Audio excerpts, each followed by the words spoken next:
Hi everyone, to another episode of Dimitra's Dishes. Today we're going to be making a delicious dessert known as baklava roses. They're going to be filled with an almond paste. They're going to be sweet, flaky, and delicious. And as always, I'm going to teach you a very easy way to make these beautiful desserts. There are so many hard ways to make them, and I tried all of them, but I'm going to show you how to make the easy way. They're perfect with a nice cup of coffee, and they freeze beautifully up to a month or two. So you can take them out if you have unexpected guests, and they'll be ready from the oven to the table in like less than 30 minutes. So you can't go wrong. Let's get started. So just like every syrupy dessert, we're going to begin by making the syrup first, so that way it has a chance to cool down completely. In a small saucepan, I have 2 cups of granulated sugar.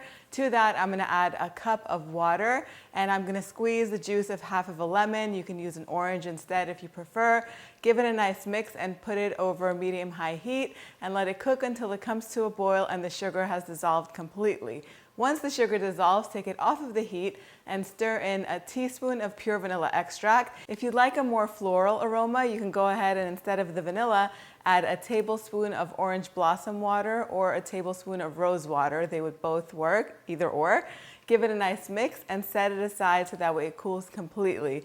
Now we're going to move on to the next step, which is so simple. We're going to make the almond filling. I like to make an almond frangipane for this. This is the filling that goes into those luscious almond croissants. It's sticky, it's sweet, and it's so good in these roses. So in a mixing bowl, you're going to go ahead and add 2 cups of ground almond flour. This is blanched almond flour, and then 1 cup of confectioner sugar. Then in my regular almond paste recipe or almond frangipane recipe, I usually put 2 egg whites, but in this case, I'm going to use 3 egg whites because I want the mixture to be a little bit on the thinner side, so it's easier to pipe onto the phyllo, and you'll see what I mean in a little bit.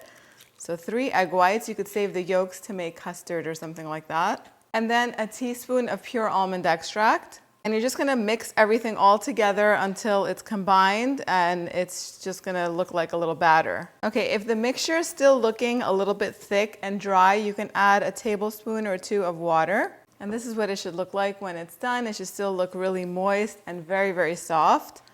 I'm just going to add a little tiny splash of water, just a little bit.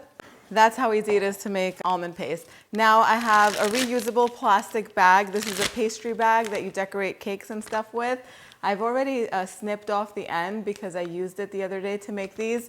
They're sold on Amazon or anywhere where they sell cake decorating supplies. I like to put it in a glass. It just makes it really easy to transfer all of this almond paste into it. And it's nice to get the bigger bags. Sometimes they sell small bags. Try to get the bigger ones because they're much easier to handle than the small ones. You could fill more in them. You should never fill the bags more than halfway. Otherwise, whatever you have in them, usually it's cake icing or something like that, it starts to come out of the back.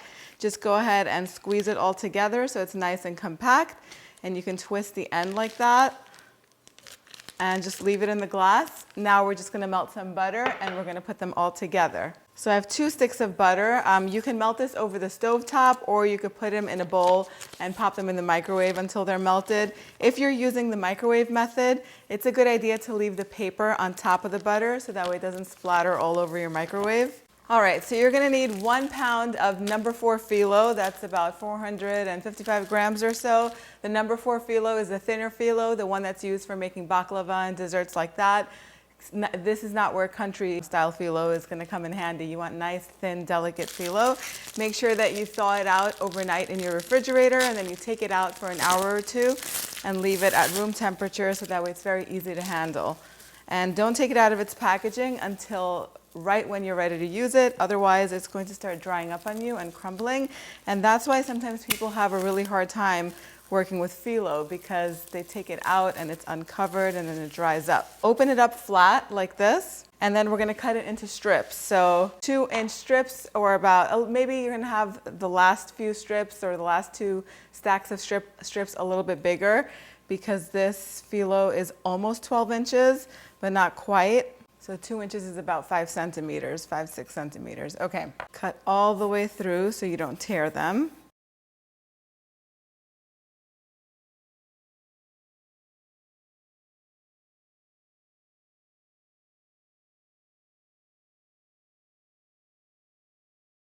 And the last 2 strips, we have 5 inches left, so I'm just going to do 2.5.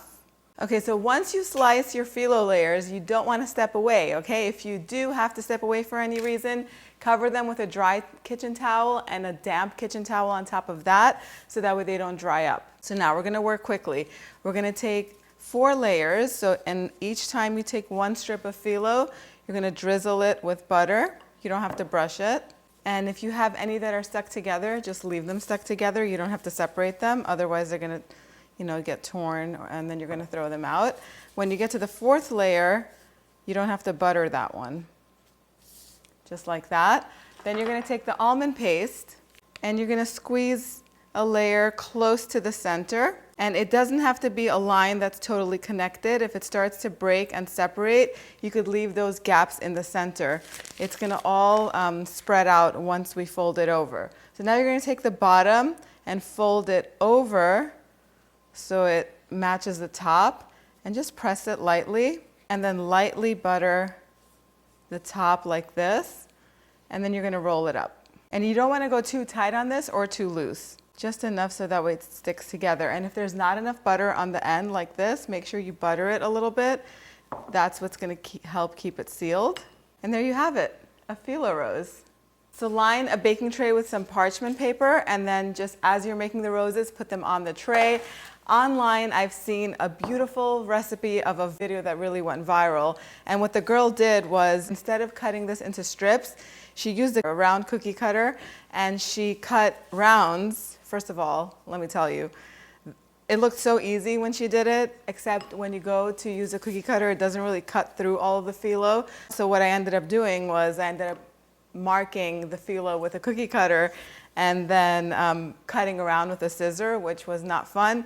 Cut all my rounds out. Then I took about 10 rounds, overlapped them, did the whole filling thing, rolled it up. I mean, it does look pretty, but it takes forever just to make 1 rose, and I don't think it's worth it. I think it's too much work. A lot of phyllo gets wasted. I find this is the easiest way to do it, and they still look so beautiful once they're done. Now, if you're not a fan of almond paste, you can leave the almond paste out and use Nutella or your favorite hazelnut spread. You could even use a baklava mix if you have baklava mix, or you can just make some baklava mix and put it in the center in place of the almond paste. You can use ground pistachios or your favorite ground nuts. There are so many ways to make this, and I'm thinking around Thanksgiving time of doing an apple version of this with apple slices, and I think it'll look even more like a rose. Stay with me until then and you'll see that recipe. If I forget about it, remind me. But I'm gonna continue to make these. Again, you just layer 4 sheets on top of each other, getting some butter in between each sheet except for the top one. You put the filling on top and then you roll it up. That's it. Get the kids to help you. So I'm done assembling the roses, and the recipe makes about 30 roses. So if you don't need all of them, this is a great time to transfer just the ones that you're going to bake onto a baking tray, and make sure that your oven is preheated to 350 degrees Fahrenheit.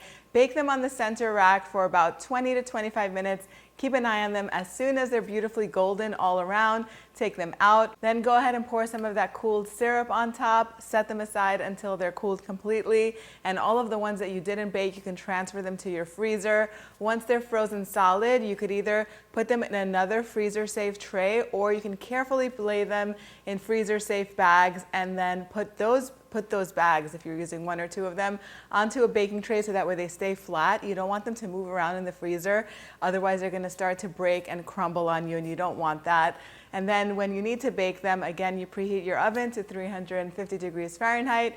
You don't have to thaw these out. You could bake them frozen, again, until they're nice and golden. That's how you know they're ready. It might take an extra 5 minutes when they're frozen. As soon as they come out, you could pour that syrup on top of them. If you have any leftover syrup, transfer the syrup to a glass jar and keep it refrigerated. It'll stay fresh for at least a week. And that's it. Once they come out, you can just put them on a beautiful platter, make some coffee, and call some friends over. You can serve them as is. You could sprinkle some sliced almonds on top if you want to. You can serve these with ice cream or homemade whipped cream. You could even drizzle some chocolate on top. That would be really nice. If you melt some chocolate, or if you have some ganache, you could drizzle it on top, because chocolate and almond go so well together.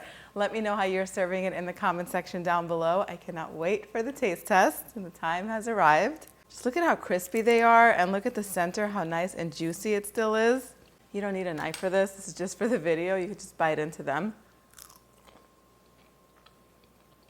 Oh my goodness. That little hint of lemon in the syrup really brings out and mellows out the heaviness that the almond tends to have, brightens it up. That almond paste is so sticky and almost creamy. The phyllo is flaky and crisp and buttery, so delicious. You guys are gonna love these. I hope you guys give this recipe a try, and if you do, let me know what you think in the comment section down below. If you wanna learn how to make Greek coffee to go along with this, click over here and I'll see you right over there. Yes, Sass?